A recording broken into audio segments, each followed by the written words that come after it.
बोला मेरे पास भी बैठ जाओ ना, दिन भर बस काम ही करते रहते हो। गौरी बहन, अगर मैं काम ना करूँ तो घर का खर्चा कैसा चलेगा? मुझे अभी और लकड़ियाँ काटने को जाना है जंगल को। कितना कमा लेती हो लकड़ियाँ बेचकर? कभी ज्यादा मिल जाए तो 400 से 500 रुपया बन जाती है, नहीं तो 200 300 में ही काम करना पड़ता।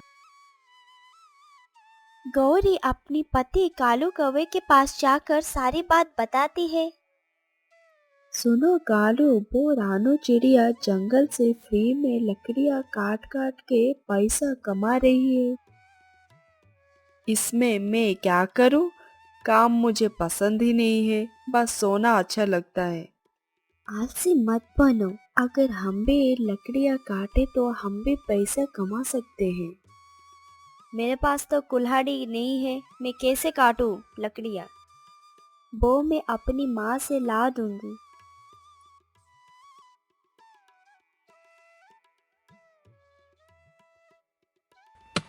अगले दिन रानू जंगल से सूखी लकड़ियाँ काट कर गांठ बनाती है और कबूतर भैया के पास बेचने को चली जाती। उसकी ईमानदारी देखकर कबूतर उसे मजदूरी दे देता है। कबूतर भैया, सभी लकड़ियाँ सूखी है, ध्यान से देखा है मैंने। मुझे तुम पर भरोसा है रानू, ये लो अपनी मजदूरी की कमाई। रानू उस पैसों से अपनी बेटी गुड़िया के लिए नई जूती खरीद के लाती है। मम्मा, ये शूज बहुत सुंदर है, मैं अपनी दोस्त जग्गू कौवे को दिखाने जाऊंगी। दूसरे दिन गौरी अपनी माँ से कुल्हाड़ी ले आती है, फिर कालू जंगल में लकड़ियाँ काटना शुरू करता है। ये कैसा शहर है? कोई और भी लकड़ियाँ जंगल में काट रहा है क्या? वो जाकर देखती है तो कालू कुल्हाड़ी चला रहा था। अरे कालू भैया, आप भी लकड़ियाँ काट रहे हो? हाँ, जंगल सबका है, हम भी कमाई करेंगे। ठीक है, मैं अपने काम में लगती हूँ। पर कालू को लकड़ियाँ काटना बहुत मुश्किल लगता है, फिर भी गौरी उसे जोश दिलाती है। कालू ने देखा कि रानू ईमानदारी से सिर्फ सूखी लकड़ी ही काट रही है, पर उसने सोचा शॉर्टकट निकालने का। ज्यादा लकड़ियाँ काटने का टाइम क्यों बर्बाद करो, हर पेड़ काट लेता हूँ, फिर सुखाकर बेच दूंगा। सही सोचा आपने, पैसा भी ज्यादा मिलेगा और मेहनत भी कम होगी।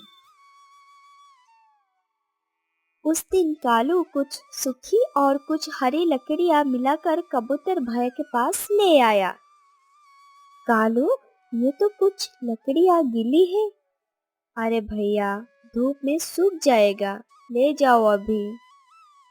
हाँ ठीक है, इस बार ले जाता हूँ।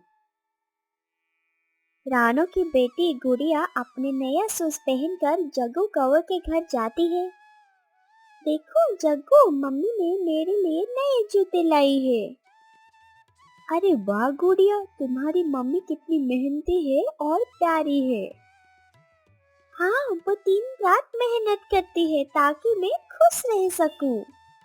दोनों दोस्तों की बातें सुनकर सबको लगता है कि रानू कितनी सच्ची और नेक है।